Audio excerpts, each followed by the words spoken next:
Baik, kita bahas mengenai dasar-dasar lingkungan. Oke, kita tahu lingkungan itu yang dimaksud di sini adalah lingkungan hidup ya. Jadi lingkungan hidup saat sekarang ini menjadi satu isu yang sangat penting. Kenapa? Karena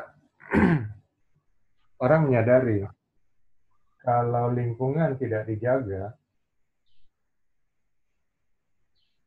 ya, itu kehidupan mungkin nggak akan ada lagi di muka bumi ini 50 tahun, 100 tahun ke depan.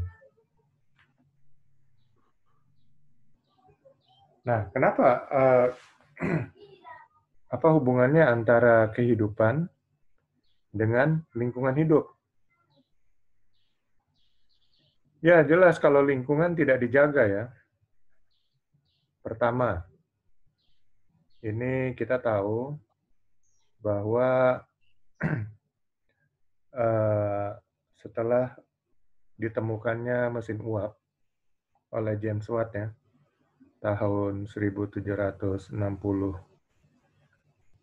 itu terjadi revolusi industri ya di Eropa. Jadi sering orang menyebutnya abad pertengahan.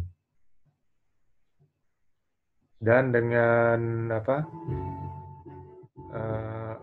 mesin uap itu orang membangun banyak pabrik-pabrik ya. Nah, pabrik-pabrik ini menggunakan bahan bakar ya seperti batu bara ya sebagai sumber energinya ya untuk menggerakkan mesin-mesin. Atau juga dari apa? Dari pembakaran itu kan akan menghasilkan memanaskan ketel uap akan menghasilkan uap. Uapnya ini dipakai untuk energi untuk menggerakkan mesin-mesin. Nah, ini menimbulkan polusi. Jadi karbon itu, karena hasil pembakaran itu kan karbon. Nah, karbon dioksida ya, karbon yang dalam bentuk gas itu namanya karbon dioksida atau CO2. Itu kemudian dia memenuhi angkasa. Di karbon dioksida ini dinetralisir oleh tumbuh-tumbuhan hijau ya. Jadi saat siang hari, tumbuh-tumbuhan hijau itu melakukan proses fotosintesis namanya.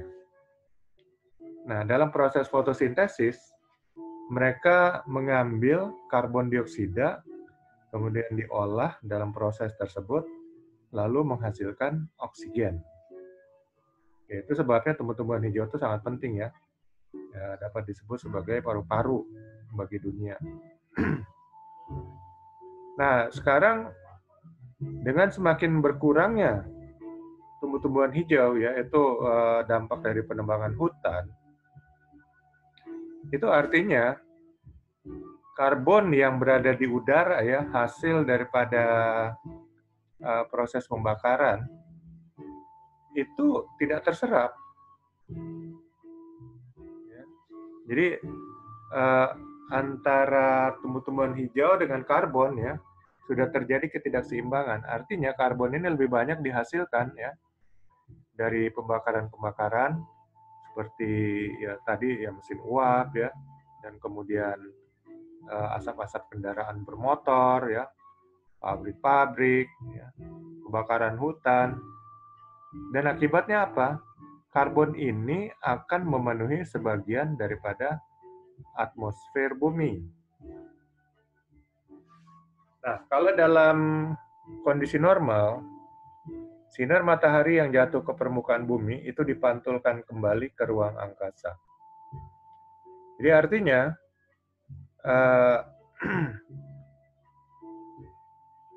ya habis kita. Jadi panas daripada sinar matahari nggak mengendap di dalam lingkungan kehidupan. Nah, saat adanya lapisan karbon ya, jadi lapisan karbon itu nguap ya. Jadi dia membentuk seperti awan gitu ya. Nah, sinar matahari jatuh, mau dipantulkan ke ruang angkasa, terpantul kembali oleh awan karbon itu. Akibatnya, panas sinar matahari ini tidak keluar dan mengendap dan terjadilah akumulasi panas. Ya, terjadi akumulasi panas, maka menyebabkan suhu di bumi ini meningkat. Lalu apa dampaknya kalau suhu bumi meningkat? Dampaknya adalah es di kutub selatan. Ya. Jadi kutub selatan itu kita tahu ada sebuah benua, namanya benua Antartika.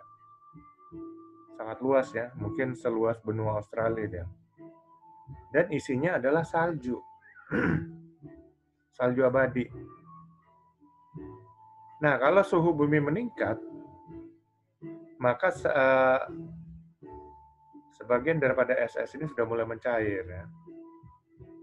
Jadi artinya benua Antartika itu semakin kecil. Lalu dampaknya apa kalau benua Antartika mencair?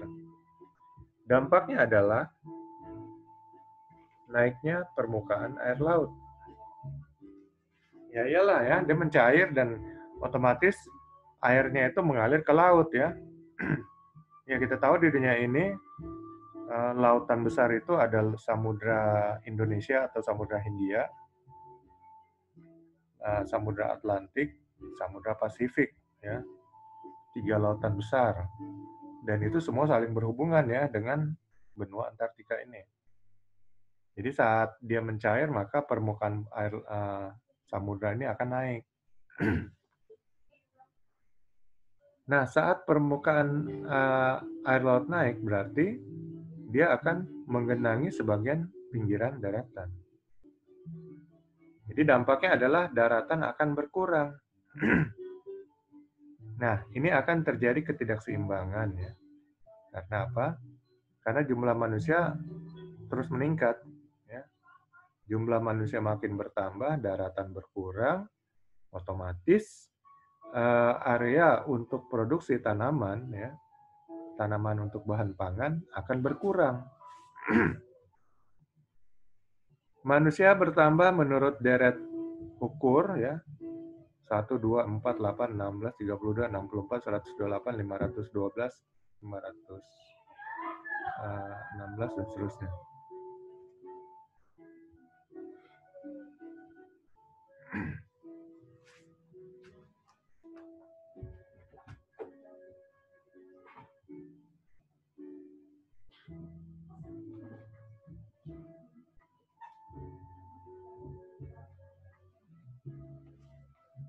Sedangkan produksi pangan bertambah menurut deret hitung, ya, 1, 2, 3, 4, 5, 6. Jadi benar-benar akan terjadi ketidakseimbangan, dan ini dampaknya dampak sosial.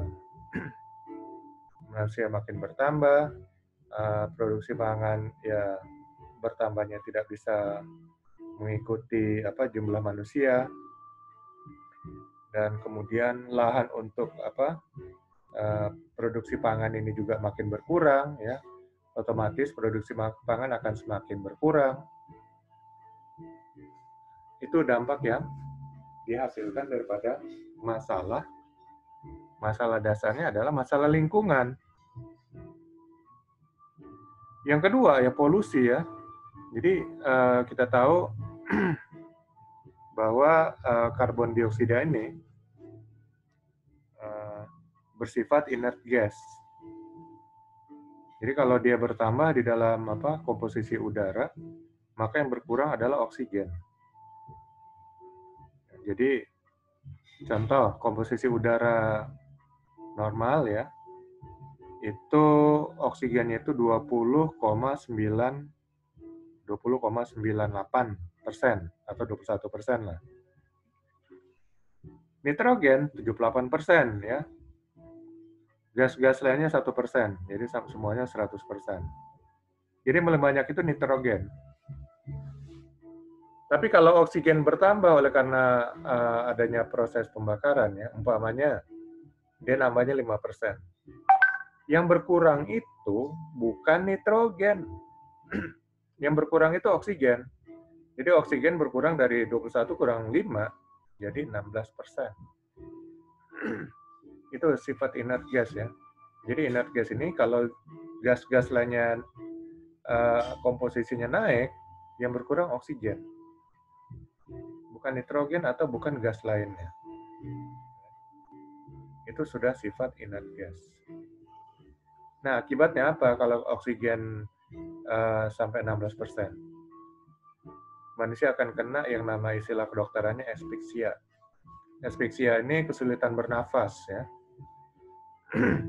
Sama seperti orang dicekik. Jadi orang dicekik dengan orang nahan napas itu beda. Kalau orang tahan napas itu mungkin dia bisa bertahan sampai 5-6 menit. Tapi kalau orang dicekik, dia dalam hitungan detik mungkin bisa mati. Ya, itu namanya aspiksia. Dan itu dihasilkan dari dampak polusi ya. Naiknya umpamanya gas karbon, oksigen yang turun karena sifat inert gas. Jadi itu dampak ya, dampak lingkungan. Dampak lainnya adalah ya, dengan semakin banyaknya gas-gas yang mencemari atmosfer, maka atmosfer ini akan semakin tipis. Kita tahu atmosfer ini gas dasarnya adalah O3 atau ozon. Nah, ozon ini melindungi permukaan bumi dari benda-benda asing ya. Kita tahu di alam semesta ini ada banyak benda yang bergerak seperti meteor gitu kan. Meteor itu bisa sebesar sebesar pulau yang besar ya, mungkin sebesar setengah pulau Bali ada tuh meteor sebesar itu. Dan kalau itu menghantam bumi dengan kecepatan yang sangat tinggi, maka bumi ini akan menimbulkan lubang sebesar lubang sebuah benua mungkin ya. Jadi, tapi dengan adanya lapisan atmosfer, yaitu lapisan ozon, maka lapisan ozon ini akan membakar benda-benda yang masuk ke permukaan bumi, sehingga saat sampai di permukaan bumi, benda-benda ini mungkin hanya tinggal jadi kecil. Jadi batu yang besar akan menjadi kecil, batu yang sedang ya akan hilang, habis, terbakar. Nah, itu gunanya lapisan ozon. Tapi kalau lapisan ozon semakin tipis, maka proteksinya juga akan semakin melemah. Daya proteksinya semakin melemah, sehingga kemungkinan besar benda-benda itu akan masuk ke bumi dan menghantam permukaan bumi. Ya. Kalau situ terdapat lingkungan hidup ya manusia, mungkin manusia akan terdampak dan banyak yang mungkin mati ya karena hantaman daripada meteor-meteor ini. Dan yang kedua, lapisan atmosfer ini yang terdiri dari zat O3 ya, gas O3 atau ozon. Ini juga melindungi manusia daripada sinar matahari. Jadi sinar matahari itu diketahui memiliki sinar ultraviolet dan sinar inframerah. Ultraviolet ini adalah sinar yang sangat berbahaya bagi kulit manusia ya. Kalau dia bisa menimbulkan kanker kulit. Tapi dengan adanya lapisan ozon, maka dampak negatif dari sinar ultraviolet disaring. Sehingga begitu jatuh ke bumi, dia tidak, daya rusaknya itu dihilangkan oleh lapisan ozon. Malah sinar ultraviolet ini jadi berdampak bagus ya buat manusia ya, terutama buat tulang ya, untuk menjadikan provitamin D menjadi vitamin D dan sebagainya. Itu karena sudah disaring oleh lapisan ozon. Nah, kebayang kalau lapisan ozon nggak ada, itu terkena langsung manusia, jadi bukan dampak positif yang dapat, melainkan dampak yang merusak. Kulit kita bisa terbakar ya, dan mungkin menimbulkan banyak penyakit lainnya ya. Ya, itu pentingnya lapisan ozon. Tapi kalau lapisan ozon semakin tipis oleh karena lingkungan yang tidak terjaga ya, asap-asap seperti karbon dan asap lainnya ya, yang kemudian masuk ke lapisan atmosfer, itu akan membuat lapisan ozon terdampak. Ya. Dia akan semakin tipis, dan menurut para ahli ya, ada sebuah lubang ya di lapisan ozon. Itu ditemukan tahun 72. Nah, sekarang nggak tahu tuh apa makin besar atau makin kecil.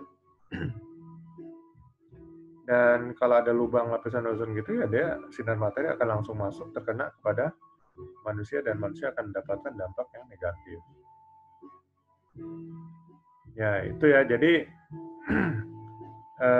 pertama tadi karbon ya. Kembali lagi ke karbon. Jadi karbon ini yang akan menghalangi sinar matahari, sehingga sinar matahari tidak keluar lagi dari bumi, sehingga suhu permukaan bumi ini semakin panas. Permukaan bumi makin panas menyebabkan es di kutub selatan mencair. Dan menurut penelitian para ahli, rata-rata pemanasan ini sudah meningkat dari tahun 40 ya, sampai sekarang itu hampir 6 derajat Celcius. Ya, ini diambil rata-rata ya. Jadi mungkin ada daerah yang meningkatnya tidak signifikan, atau ada daerah yang mungkin nggak ada manusianya, tidak ada peningkatan suhu. Tapi kalau di kota-kota ini akan terasa. Dulu saya ke Bandung itu tahun 85, itu tengah hari di alun-alun, kalau nggak pakai jaket itu kedinginan, menggigil. Tengah hari matahari bersinar terik ya, di alun-alun, pusat kota, kedinginan. Sekarang boro-boro di alun-alun kan.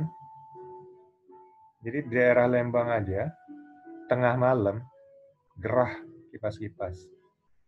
Nah, kalau saya lihat, dulu di Bandung itu, suhunya itu rata-rata antara, kalau tengah malam itu bisa sampai 15 derajat Celcius. Ya. Lalu kalau siang hari itu 20-21 derajat Celcius. Kalau sekarang, itu kalau malam itu suhunya mungkin 23 atau 24. Kalau siang hari sama kayak Jakarta, sampai 34 derajat Celcius. Jadi kita bisa lihat peningkatannya berapa derajat gitu ya. Ya, dari 21 sampai 34, 13 derajat Celcius. Jadi itu yang harus kita sadari ya. Jadi terjadi peningkatan panas, dan tentunya bukan hanya es di kutub selatan saja mencair, banyak lagi dampak lainnya ya daripada peningkatan panas bumi ini. Selain itu polusi-polusi yang dihasilkan ya oleh karbon ini, dan kemudian dengan penebangan hutan ya untuk diambil kayunya ya, pembalakan ya istilahnya, terus untuk membuat menggali tambang. Akibatnya tumbuh-tumbuhan hijau semakin berkurang. Nah, tumbuh-tumbuhan hijau semakin berkurang, karbon ini nggak ada yang serap ya, terjadi keseimbangan, sehingga bumi ini akan makin penuh dengan karbon, suhu makin naik, polusi makin meningkat ya, karena oksigen juga akan turun, dan itu akan berbahaya terhadap kehidupan manusia, karena manusia ini membutuhkan oksigen. Kalau kadarnya makin turun ya, itu akan berdampak juga terhadap kesehatan manusia.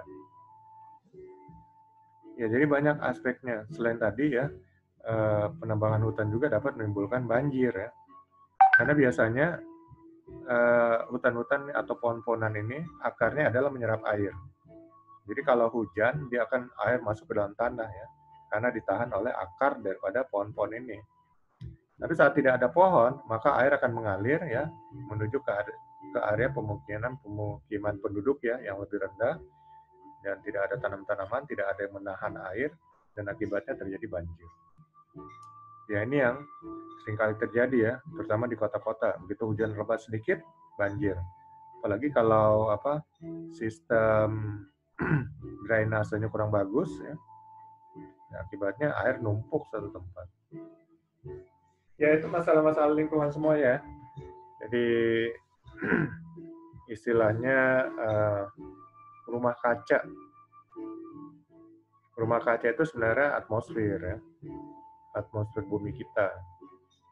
Kalau dengan naiknya karbon atau gas-gas lainnya itu akan merusak efek rumah kaca, dan lapisan ozon semakin tipis, bumi makin panas, ya, permukaan darat semakin berkurang, manusia makin bertambah, bahan pangan tetap atau berkurang, akan menimbulkan dampak sosial ya, dan ya banyak sekali ya dampak-dampak lainnya akibat lingkungan. Dan kalau ini dibiarkan terus-menerus 50 tahun sampai 100 tahun ke depan, mungkin nggak akan ada lagi kehidupan. Ya, makanya setiap tahun ya, mulai dari akhir tahun 90-an, itu semua kepala negara tiap tahun bertemu hanya untuk membahas masalah lingkungan hidup. Tapi ini ya, beberapa tahun lalu data menunjukkan bahwa Amerika Serikat itu menyumbang 25% terhadap polusi dunia. Nah, Amerika mengurangi 1% aja itu mengurangi angka pendapatannya sampai puluhan miliar dolar. Jadi mereka nggak mau, dan itu terus ya tiap tahun ketemu hasilnya nggak ada. Tapi tetap aja ketemu. Solusinya susah gitu ya. Dan ya inilah makanya ya, tetap selalu diperjuangkan. Ya. Jadi walaupun dampaknya kecil, kita juga di Indonesia harus berusaha memperlambat atau mengurangi dampak daripada lingkungan hidup. Dan untuk itu pemerintah mengeluarkan regulasi-regulasi untuk memproteksi lingkungan hidup ya. Ya, namun hampir tiap tahun terjadi kebakaran hutan ya. 90% itu adalah kesengajaan. Jadi orang kalau mau buka lahan, ya hutannya dibakar. Kalau hutannya sudah terbakar, lahannya jadi subur ya.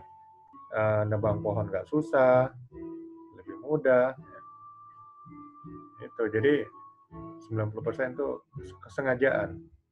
Nah inilah yang memang harus dicari solusinya ya. Karena ya hampir setiap tahun, dan itu benar-benar asapnya itu akan sangat merusak atmosfer ya, lapisan ozon. Ya itu ya, jadi dampak lingkungan sangat besar. Pemerintah mengeluarkan regulasi, memproteksi, dan selain dampak-dampak polusi yang sudah kita bicarakan tadi, dampak lingkungan lainnya adalah mengenai limbah. Jadi di sini aspeknya adalah mungkin polusi dan juga plus limbah. Dampaknya adalah tadi sudah dibicarakan mengenai polusi. Kalau untuk limbah, ya ini juga pertama limbah akan merusak unsur hara dari tanah ya, sehingga tanah tidak akan subur lagi. Dan limbah juga dapat membuat mengganggu kesehatan daripada makhluk hidup ya. Karena limbah itu mengandung bakteri-bakteri ya, bakteri pembusuk, sebagainya. Jadi bakteri pembusuk itu tidak bagus ya, karena akan terkena makhluk hidup juga akan mengganggu kesehatannya. Jadi itu yang memang selalu dipikirkan. Apalagi limbah ini seperti di Jakarta aja, itu setiap hari limbahnya itu hampir belasan ton ya limbah. Itu limbah limbah biasa itu. Kita belum bicara limbah B3 ya. Limbah B3 ini yang dapat merusak unsur-unsur hara tanah.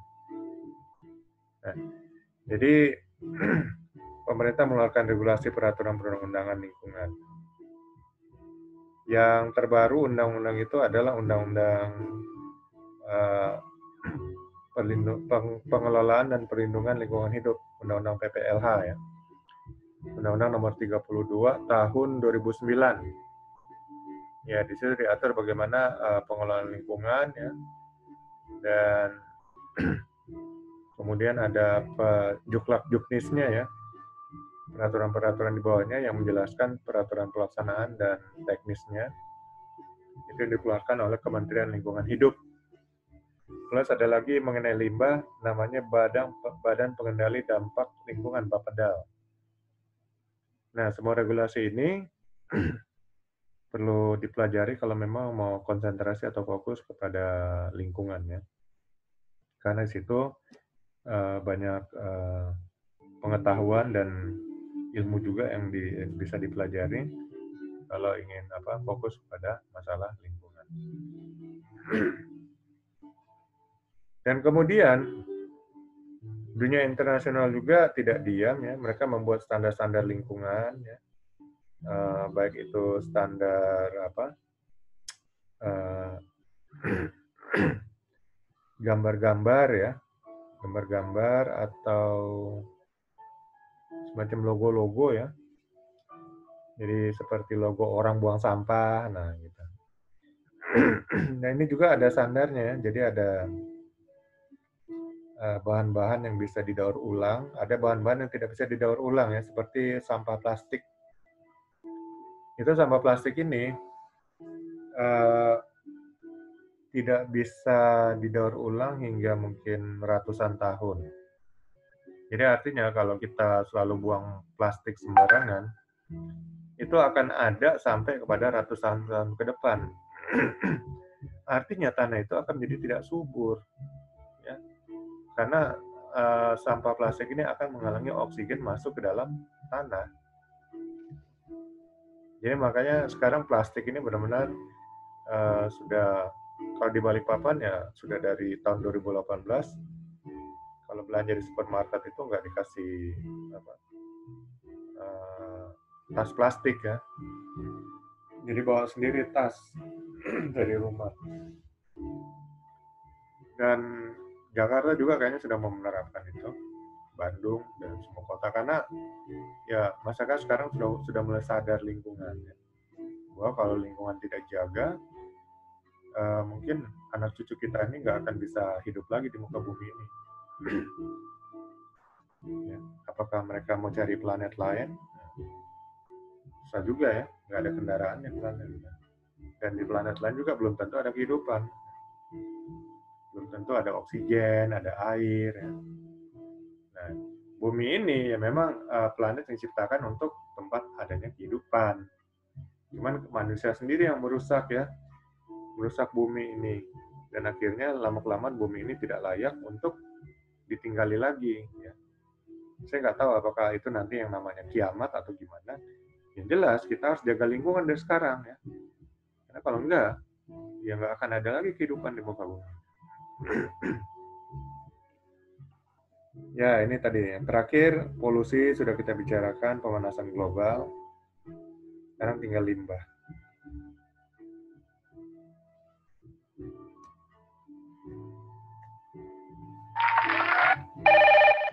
Nah, tadi limbah biasa juga yang selalu diangkut ya, DKI aja sampai belasan ton tiap hari. Nah, sekarang limbah B3. Limbah B3 ini juga akan berbahaya bagi tanah ya. Pertama, tanah menjadi tidak subur dan kemudian tanah akan mengandung zat-zat yang cukup berbahaya yang apabila mungkin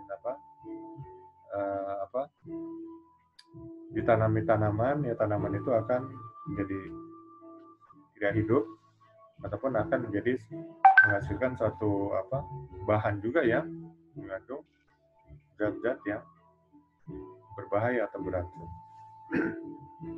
Nah ini B3 ini adalah bahan berbahaya dan beracun. Ini yang termasuk B3 yang sering kita lihat adalah oli. Ya. Oli. Jadi selama pembuatan, pengolahan, pengangkutan, penyimpanan, dan penggunaannya dapat menimbulkan bahaya terhadap kesehatan, keselamatan, dan kerusakan harta benda.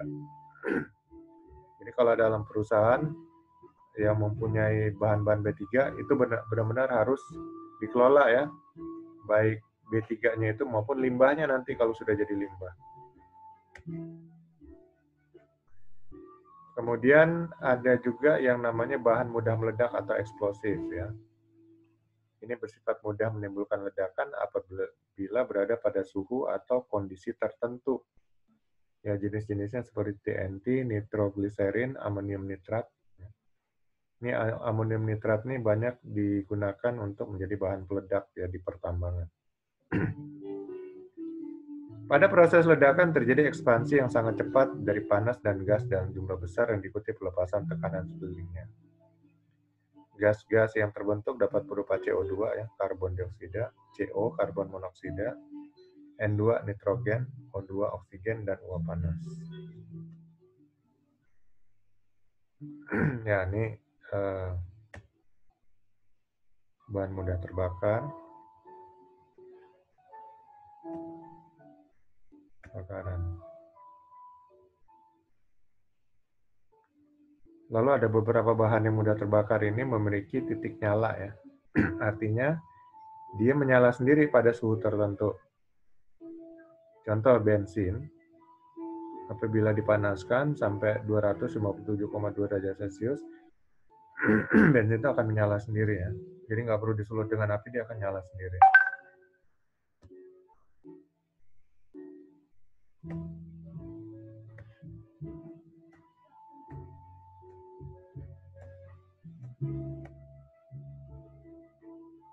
Jadi untuk bahan-bahan tersebut ada yang namanya diatur oleh pemerintah namanya nilai ambang batas.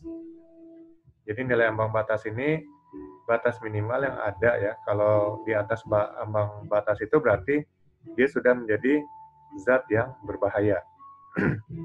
Contoh untuk LD50 ya, bahan beracun. Jadi besarnya dosis dari racun yang diberikan kepada binatang percobaan dapat mengakibatkan 50% dari binatang tersebut mati. Jadi untuk bahan-bahan beracun ini ya ada dosis-dosis yang mungkin diperbolehkan ya untuk digunakan dalam industri. Nah, ini semua sudah diatur oleh pemerintah. Ini untuk gas-gas berbahaya dan beracun. Ya sebenarnya kita nggak membahas ini, kita membahas mengenai lingkungan. Limbah. Secara umum limbah itu artinya adalah bahan sisa yang dihasilkan dari satu kegiatan dan proses produksi, baik pada skala rumah tangga, industri, pertambangan, dan sebagainya. Nah, definisi limbah B3 berdasarkan Bapedal ya, Badan Pengendali Dampak Lingkungan. Ini maksudnya adalah setiap bahan ya, sisa atau limbah, suatu kegiatan, proses produksi yang mengandung bahan berbahaya dan beracun atau B3. Karena sifatnya ya, yaitu toxicity beracun, flammability mudah terbakar, reactivity mudah bereaksi, dan corrosivity ya, mudah korosif atau berkarat. Serta konsentrasi atau jumlahnya yang baik, secara langsung maupun tidak langsung dapat merusak, mencemarkan lingkungan atau membahayakan kesehatan manusia. Jadi penggolongan limbah itu berdasarkan wujud, asal, dan sifatnya. Jadi kalau bisa tidak menghasilkan limbah, kalau penimbunannya tidak dapat dihindari, diusahakan memperkecil kuantitas limbah yang diproduksi. Jadi biasanya pengelola limbah B3 itu limbahnya akan ditimbun ya. Jadi ada standar dari Bapedal untuk cara menimbun limbah-limbah tersebut. Atau kalau bisa didaur ulang, limbah tersebut didaur ulang ya, dengan teknologi daur ulang. Kalau dihasilkan dan tidak bisa didaur ulang, mengolah limbah untuk membuatnya menjadi bahan tidak berbahaya. Atau kalau nggak bisa didaur ulang atau tidak bisa didaur ulang dan dihasilkan dari bentuk lain, dibuat limbah itu tidak berbahaya. Jadi ada zat-zat kimia tertentu yang akan bereaksi yang membuat limbah B3 itu menjadi tidak berbahaya. Kalau tidak bisa dijadikan tidak berbahaya, membuang limbah dengan cara aman. Kalau sudah dibuang, dipantau limbah dan dampak negatif lain. Jadi ada cara-cara limbah itu ya. Cara yang terbaik adalah tidak menghasilkan limbah. Tapi kalau terpaksa berproduksi harus menghasilkan limbah, ya ini kalau penimbunannya tidak dapat dihindari, ini memperkecil kuantitas limbah. Lalu cara lainnya adalah mendaur ulang dan seterusnya sampai pemantauan, ya. Pemantauan limbah yang sudah dibuang. Jadi pengolahan limbah ini ada dispose, istilah-istilah, recover, recycle, reuse, reduce, dan dihindari, avoid. Dibuang, diperbaiki, recycle ya, didaur ulang, digunakan kembali, reuse, ya, reduce, dikurangi, dan terakhir kalau bisa dihindari pembuangan limbah. Nah, jadi limbah itu ada proses pengelolaan dan pengolahan limbah ya. Mulai dari pemisahan fase, secara potensial berguna dalam pengurangan volume atau perolehan kembali sumber daya. Kemudian pemisahan komponen-komponennya. Ini sanggup memisahkan secara fisik jenis ion-ionnya ya dan molekul-molekulnya dari aliran limbah multikomponen. Jadi limbah ini juga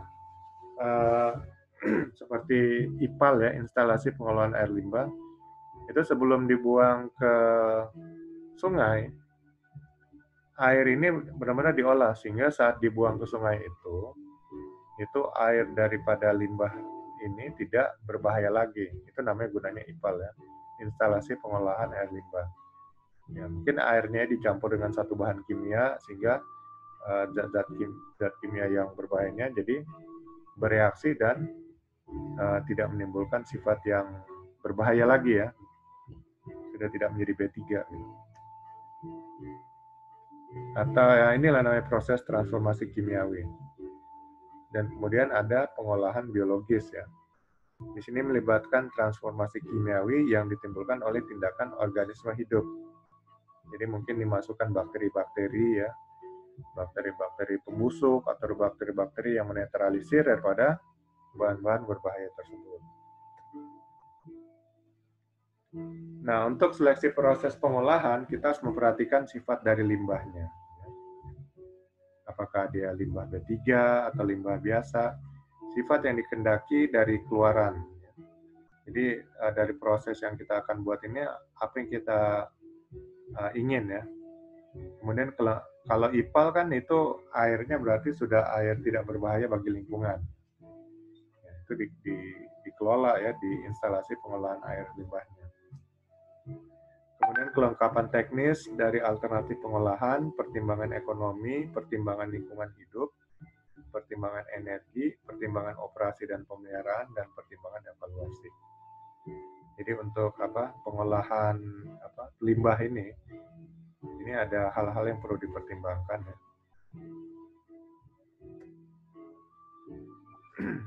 Kemudian jenis-jenis pengolahan limbah. Ada pengolahan secara fisik, ada secara kimia, ada secara biologi. Secara fisik ya, ini ada proses sentrifugasi ya, pemisahan secara sentrifugal. Biasanya sentrifugal itu yang sering saya lihat di laboratorium itu dipakai mesin yang berputar sangat kencang, sehingga menghilangkan beberapa komponen yang mungkin. Ada proses klarifikasi ya, klarifikasi jenis bahannya, ada penggumpalan, penyaringan, pengadukan, pemisahan, pengendapan, dan penebalan. Nah ini untuk bahan-bahan ini, kalau mau diolah secara fisik ya inilah kira-kira. Di sini kita yang penting tahu aja ya, karena ini hanya secara dasar ya, mengenai lingkungan, dan sini kita masuk secara ke limbahnya. Karena nanti kalau bicara perusahaan akan sering ketemu dengan limbah gitu. Jadi kalau nanti secara spesifik ya kita akan belajar mengenai pengolahan limbah B3. Nah, itu kita akan bicarakan secara detail. Kalau secara kimiawi, ini ada menetralisir ya.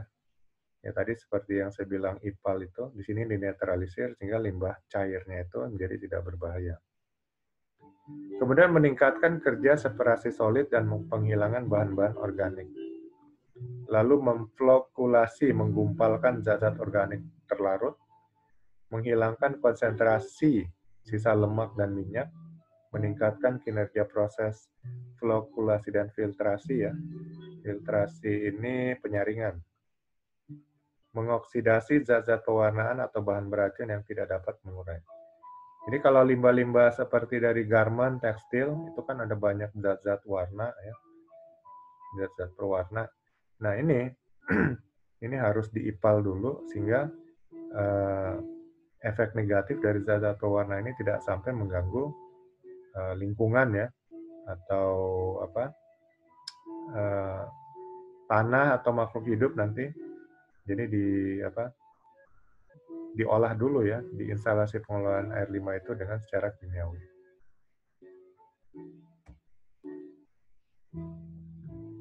Kemudian ada netralisasi ya, di netral zat-zat berbahayanya, reduksi ya dengan oksidasi, presipitasi, solidifikasi ya. Jadi menstabilisasi. Ya ini pengolahan secara kimiawi. Jadi ada istilah-istilahnya.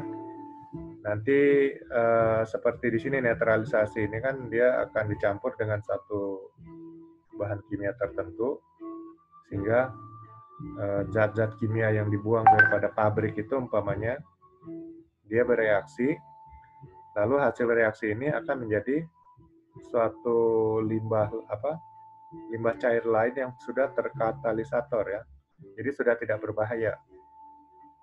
Nah, cuman kita tak harus tahu ya jenis bahan kimianya dan kemudian jenis bahan penetralnya. Ya, ini tentunya melalui satu lab ya, harus dilakukan lab. Nah, makanya biasanya pabrik-pabrik itu ada labnya juga ya untuk melakukan penetralan secara kimiawi ini. Jadi itu yang terjadi biasanya di IPAL ya, instalasi pengelolaan air limbah. Jadi nggak sembarangan, nggak pakai feeling-feeling, menduga-duga, tapi memang mereka sudah tahu bahan kimia yang mereka keluarkan sebagai limbah B3 ini apa. Kemudian untuk netralisasi pakai bahan kimia apa gitu. Dan untuk membangun satu IPAL juga itu biayanya cukup besar ya. Dan biayanya bisa miliaran. Karena dia harus membangun juga lab-nya ya untuk memeriksa. Jadi sebelum air IPAL itu dikeluarkan ke sungai ya atau ke alam, dia harus mengetes nih sampelnya. Sampel dicek apakah sudah ternetralisasi dengan baik atau enggak.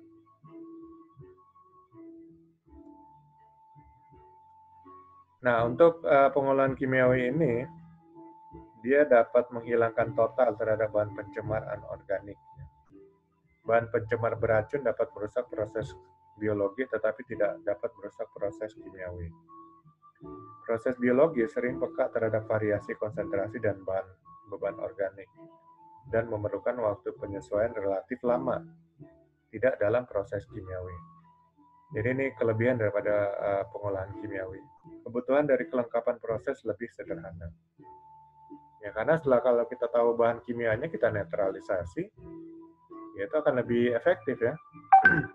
Tinggal yang perlu diketahui adalah berapa jumlahnya bahan penetralnya, dan setelah itu sebelum dibuang ke sungai dia ambil sampel untuk cek ya, apakah memang sudah netral atau belum. Kekurangannya adalah pengolahan secara kimiawi dapat berarti penambahan beban pada efluen dengan garam-garam logam yang terbentuk pada lumpur yang ditimbulkan pengolahan kimiawi.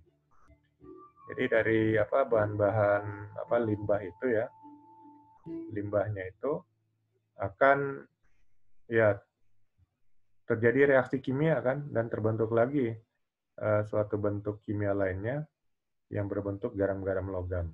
Ya. Akhirnya mungkin dapat berbentuk lumpur ya. Ya ini yang harus diantisipasi. Jangan sampai nanti lumpur-lumpur hasil kimia proses kimiawi ini malah membuat sungai ya tempat pembuangannya menjadi lebih dangkal gitu. Ya, jadi ada kelebihan, ada kekurangannya.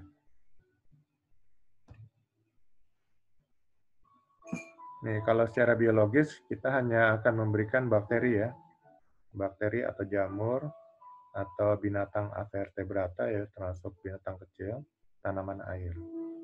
Ini mereka akan bereaksi dengan limbah-limbah B3 tersebut ya, sehingga akan membuat limbah tersebut menjadi tidak berbahaya lagi bagi kehidupan.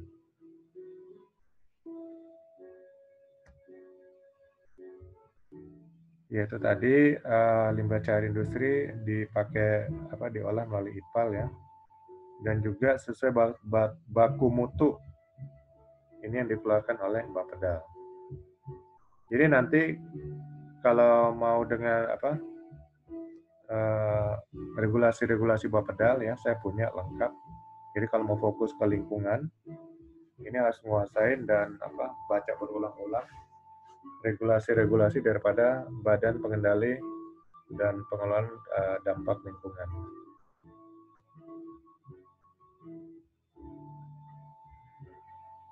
Ya untuk nanti di situ akan ada baku mutu air limbah. Nah, jadi saat sebelum dibuang itu nanti dicek ya di lab apakah sudah memenuhi unsur baku mutu air limbah. Dan kemudian ini nanti akan dilaporkan secara berkala kepada Bapedal atau Dinas Lingkungan setempat ya. Dan dari Dinas Lingkungan Hidup setempat juga akan melakukan pengawasan ya terhadap perusahaan-perusahaan yang memiliki air limbah itu.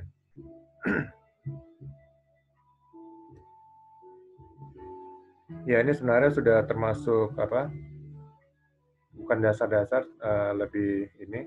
Yang penting gini di sini ya, kita kalau bicara dasar-dasar lingkungan, yang kita ketahui adalah bahwa lingkungan itu bisa dipengaruhi oleh adanya zat-zat yang dibuang ke udara, yang tadi yang saya sudah katakan.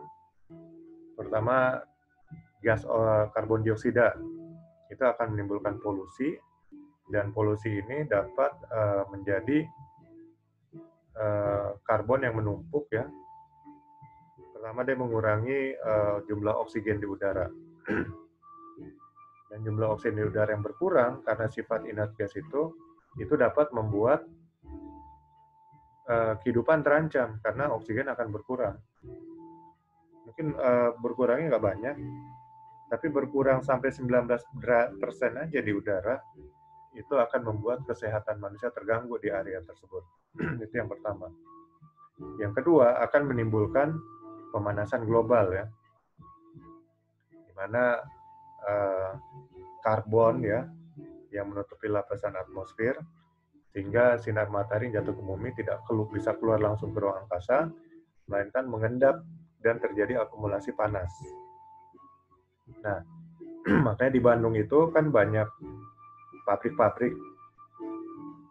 Pabrik-pabrik ini yang menimbulkan asap-asap, yang menimbulkan lapisan karbon ya di udara kota Bandung.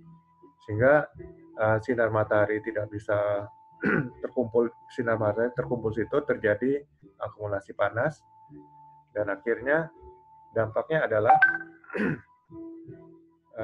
naiknya permukaan atau suhu ya, suhu di kota Bandung. Dan ini akan berpengaruh terhadap global ya, yaitu pengaruh ini akan menjalar ke daerah lainnya. Jadi di Bandung pokoknya panasnya sudah sampai 34. Padahal dulu 30 tahun lalu itu panasnya hanya paling tinggi 22 derajat. Jadi kenaikan yang cukup signifikan. Dan dia akan berdampak ke daerah sekitarnya ya. Ke Cimahi, ya, ke Kabupaten Bandung. Jadi kalau daerah-daerah ini yang tadinya tidak ada pabrik-pabrik umpamanya, mereka akan terpengaruh sedikit ya. Akan terjadi kenaikan panas yang walaupun tidak sesignifikan di Bandung. Nah, jadi dari kota ke kota akhirnya banyak tempat pengaruhnya ke daerah sekitar ya, daerah-daerah penyangga, dan akhirnya pengaruhnya ke global. Dan kalau ke global kita bicara mengenai kutub selatan ya, suatu benua yang dinamakan benua Antartika. Dan kalau suhu bumi naik,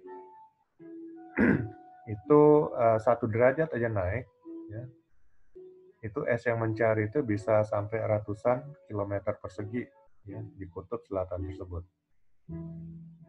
Jadi kalau naiknya sampai kalau menurut para ahli kan suhu bumi ini sudah naik 5 derajat Celcius. Ya kita sudah bisa saksikan mungkin sudah mulai ribuan kilometer ya daratan yang di kutub selatan itu mencair. Dan ini dampaknya adalah naiknya permukaan air laut. Sehingga daratan berkurang, tempat produksi pangan berkurang, dan akhirnya manusia akan tidak bisa memenuhi kebutuhan pangannya secara global. Itu dampak yang paling nyata. Dampak kedua adalah limbah tadi yang saya sudah katakan. Nah, untuk limbah, ini perusahaan bisa membantu ya pemerintah untuk mengelola limbahnya. Dan sudah diterbitkan regulasi, perusahaan harus mengolah limbahnya. Pertama, limbah-limbah B3 ya. Kalau limbah-limbah sampah-sampah organik, anorganik, itu mungkin ya kita bisa kelola sendiri ya, pakai pihak ketiga, nanti diambil, dibuang ya di satu tempat, di tempat pembuangan akhir atau TPA. Tapi kalau limbah B3 tidak bisa seperti itu ya. Limbah padatnya ini limbah B3 padat itu harus mungkin tadi kalau nggak dinetralisir ya, kalau padat mungkin susah untuk dinetralisir, itu akan ditimbun ditimbun satu tempat. Nah, ini memerlukan jasa daripada perusahaan pengolah limbah ya, jadi ada perusahaan-perusahaan pengolah limbah, mereka memang pekerjaannya seperti itu dan mereka sudah mendapatkan izin untuk menanam limbah-limbah B3 padat di satu tempat.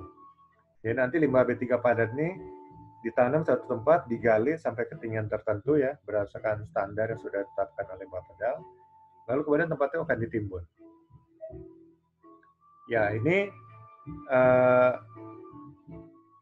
akan dibiarkan ya hingga ratusan tahun. Jadi diharapkan setelah ratusan tahun itu akan terurai dengan sendirinya ya secara alami. Tapi ya butuh waktu lama kan. Nah, nanti area sekitar yang memang sudah dijadikan tempat untuk penimbunan limbah-limbah B3, itulah ya perusahaan ini akan menimbun gitu. Dan mereka sudah memiliki izin dari pemerintah. Sedangkan untuk limbah-limbah B3 cair, ya tadi sudah kita lihat itu akan di perusahaan-perusahaan yang volumenya limbah cairnya besar itu harus membuat instalasi pengolahan air limbah atau IPAL. Nah, tadi kita sudah lihat bagaimana bisa menetralisir ya air limbahnya sebelum dibuang ke sungai. Ya, ada dengan cara fisika, kimia, biologi. Yang paling banyak dipakai adalah dengan cara kimia ya. Mencampurkan bahan penetral dan kemudian setelah itu sebelum dibuang ke sungai nanti akan diambil sampel untuk dicek apakah sudah memenuhi baku mutu air limbah yang ditetapkan oleh Kementerian Lingkungan Hidup. Ya, jadi seperti itu aja untuk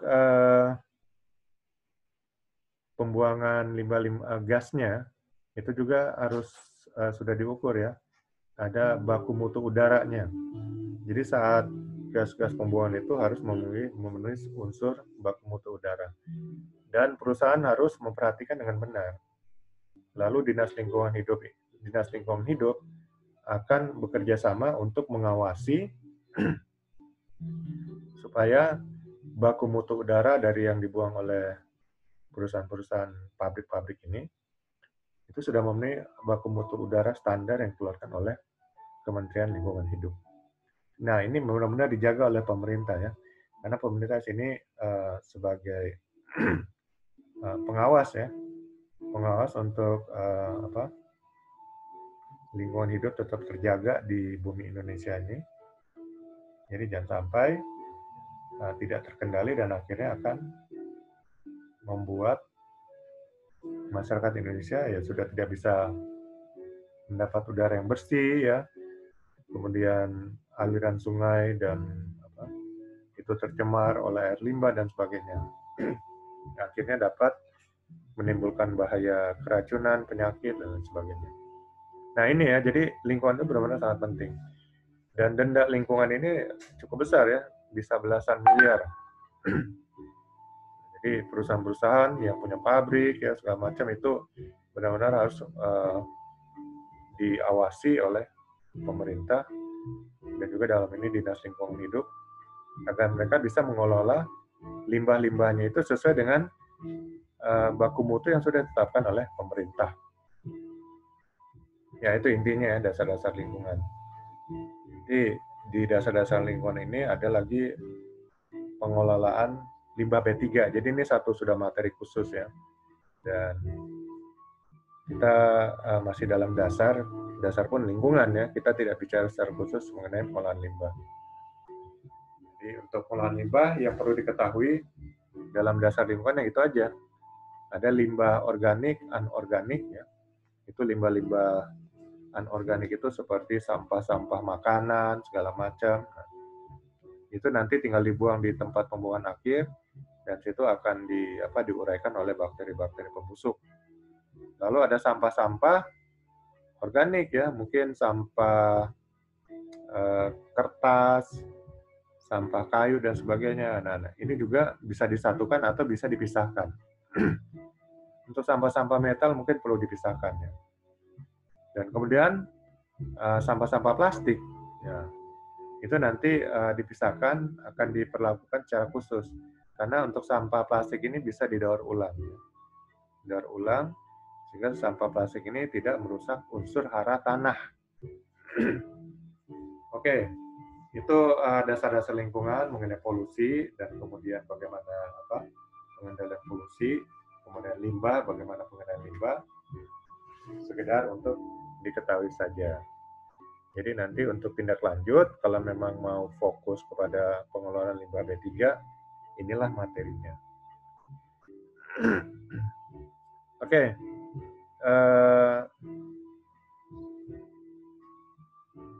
Itu dah ya. Mengenai dasar-dasar lingkungan hidup. Nanti kita akan ada materi juga untuk regulasi peraturan perundang-undangan lingkungan hidup. Ya, kita akan bahas secara singkat, tentu saja regulasi-regulasi dari pemerintah. Nah, nanti untuk materi-materinya memang yang saya kasih itu baru materi-materi yang inti aja. Jadi materi-materi tambahan belum saya kirim nih. Apa perlu dikirim pakai flash disk ke alamat kamu atau gimana? Harus pakai flash disk ya Pak ya, yang paling efektif kira-kira ya? Ya, soalnya cukup besar. Kalau pakai Google Drive juga, ya cukup lama juga sih. Bisa aja sih, cuman... Uploadnya lama ya Pak ya? Hah? Buat upload dan downloadnya lama. Iya. Ya nggak apa-apa sih Pak, saya ngikut aja. Ya, nanti saya coba kirim aja. Nanti kasih alamat kamu aja, kirim by WA ya. Baik Pak, baik. Ya, ada pertanyaan mengenai dasar-dasar lingkungan hidup? Dasar lingkungan sih sebenarnya mau tanya masalah ini sih. Kalau misalnya lingkungan kan, kalau misalnya hubungannya sama industri, konstruksi gitu-gitu kan, Ya. stigmanya orang-orang adalah dia bisa merusak lingkungan kan. Padahal tujuan dari itu kan sebenarnya meningkatkan peradaban kan. Tapi kalau misalnya merusak lingkungan, otomatis dia akan mengurangi umur dari peradaban itu sendiri. Gitu, iya nggak sih Pak? Industri.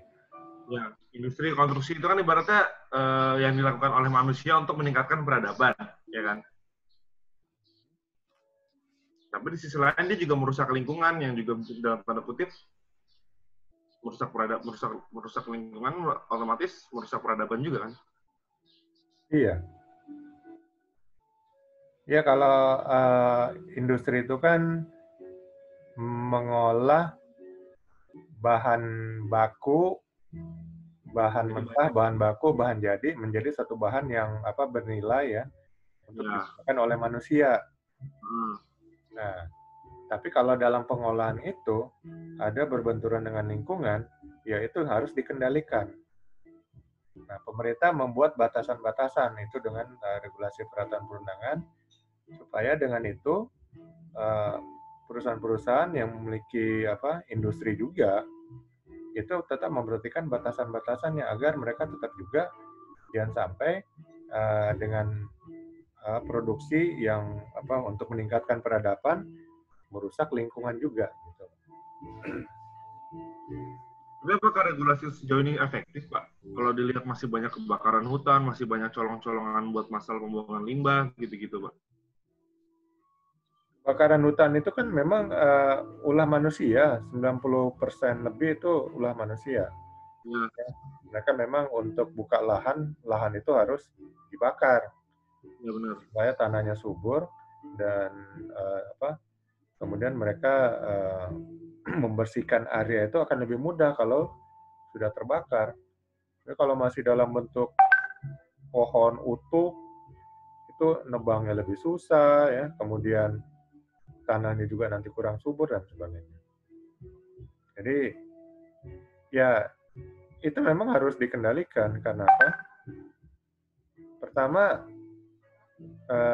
kalaupun mereka mau bakar hutan itu, mau buka lahan, ya nggak harus juga dengan cara membakar hutan. Walaupun kata orang, wah tanahnya lebih subur, ya itu kan belum ada bukti secara ilmiah. Betul. Mereka tinggal buka aja dulu. Masa kalau tanahnya nggak subur, ada pohon-pohonan, hutan segala macam, tetap aja tanahnya subur. Cuman ya itu sebenarnya alasan mereka untuk buka lahan supaya lahannya lebih mudah. Nah, dengan mengatakan kalau tanahnya dibakar, tanahnya lebih subur. Ya kan? Pertanyaan kamu tadi gimana sih?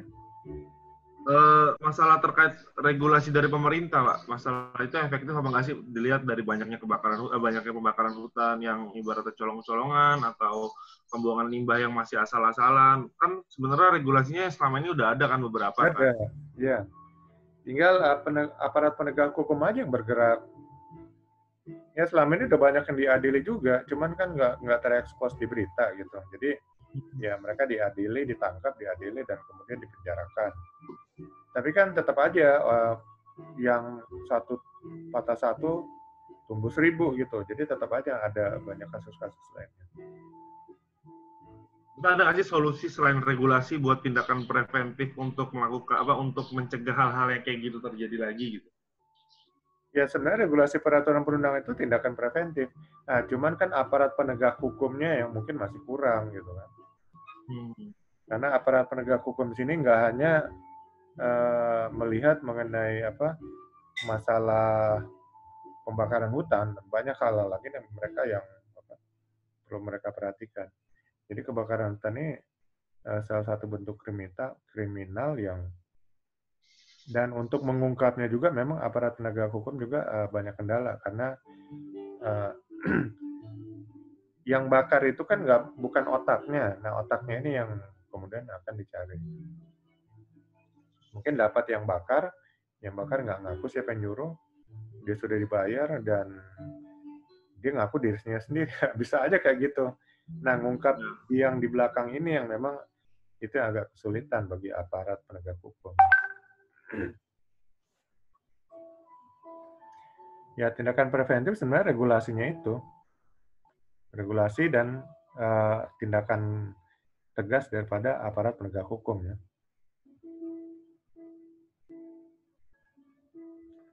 Kalau mau dibilang minta kesadaran daripada masyarakat ya susah. Masyarakat tetap bicara, wah, perut lebih penting gitu. Kalau misalnya kita sebagai safety officer nih, ketika kita dihadapkan dengan permasalahan, ibaratnya owner minta, oke, kita nggak usah ngolah limbah karena ibaratnya kalau mau ngolah limbah fisik, biologi, kimiawi itu memakan biaya yang sangat besar, otomatis kan agak kontradiktif kita sebagai orang yang bekerja di suatu korporasi tapi mengedepankan lingkungan, kan agak gimana gitu. Ya, makanya kamu harus tahu regulasi peraturan perundangan, kasih tunjuk nih, ya sanksinya tegas. Yang di penjara nanti bukan saya tapi direkturnya gitu, itu aja.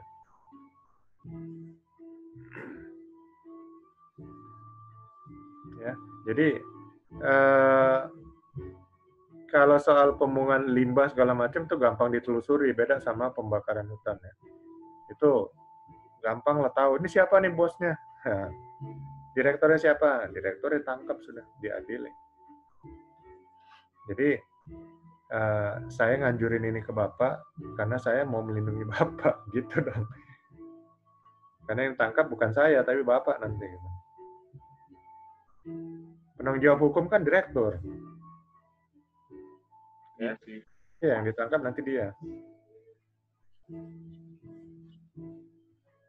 Ya, makanya nanti kuasai regulasi peraturan perundang-undangan, itu aja yang penting. Tapi yang paling penting yang harus dimiliki oleh seorang safety officer itu regulasi pemahaman terkait regulasi-regulasi tentang lingkungan hidup ya Pak? Ya, safety officer itu harus tahu regulasi peraturan perundangan pemerintah dan kemudian dia bisa mensinkronkan dengan regulasi peraturan perundangan internal perusahaan. Jadi dua-dua itu harus dikuasai, kemudian dia harus kasih masukan ke perusahaan supaya antara peraturan internal perusahaan tidak berbentrokan atau bertentangan dengan regulasi dari pemerintah. Ya. Paling itu sih Pak yang masih jadi pertanyaan lagi ya. Nanti memang kamu harus banyak baca, jadi dengan membaca itu yang penting kuasai dulu knowledge-nya, prakteknya nanti kan pas sudah kerja. Jadi begitu praktekkan apa yang begitu sudah kerja, praktekkan apa yang sudah kamu ketahui, dan itu akan menjadi suatu pengalaman ya, menjadi satu skill. Jadi skill itu akan terbentuk setelah knowledge kita terapkan gitu dalam pekerjaan kita.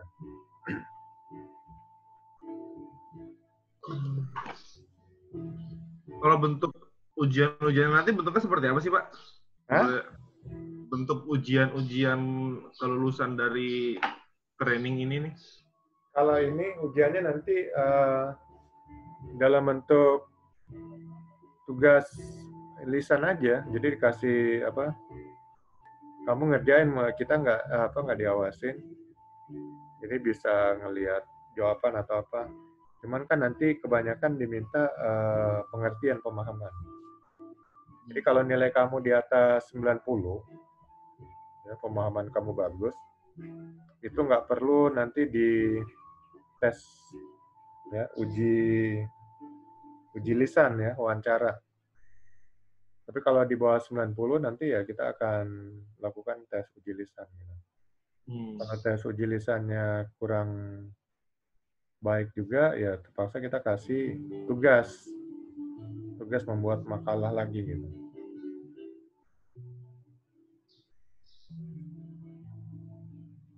Itu ya, jadi dari sekarang banyak baca-baca aja. Iya Pak. Nanti komunikasi ya ini. Materi-materinya tuh selain yang kita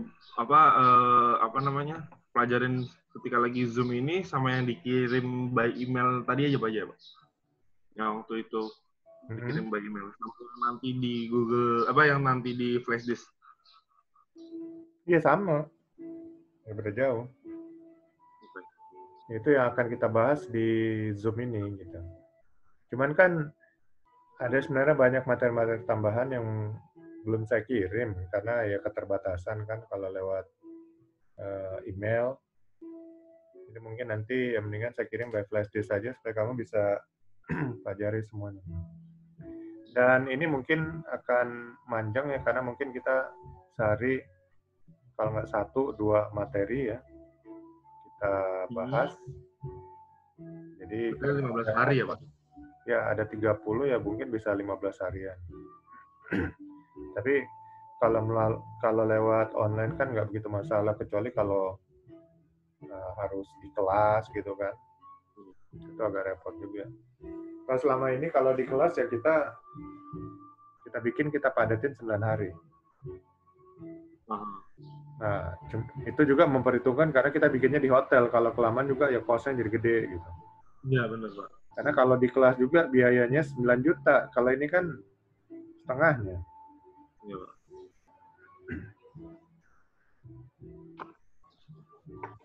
Oke, besok nanti udah lanjut dengan 2 temannya ya.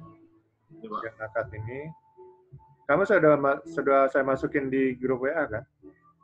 Grup WA sebentar. Belum ya? Udah kayaknya. Kayaknya belum. Belum ya? Belum, Pak. Ya nanti saya masukin. Jadi kita komunikasinya di grup aja dengan 2 peserta lainnya. Baik, Pak. Oke deh, ketemu lagi besok deh ya, jam yang sama. Ya, terima kasih banyak Pak Mario atas materi yang disampaikan. Selamat pagi. Selamat pagi, Pak.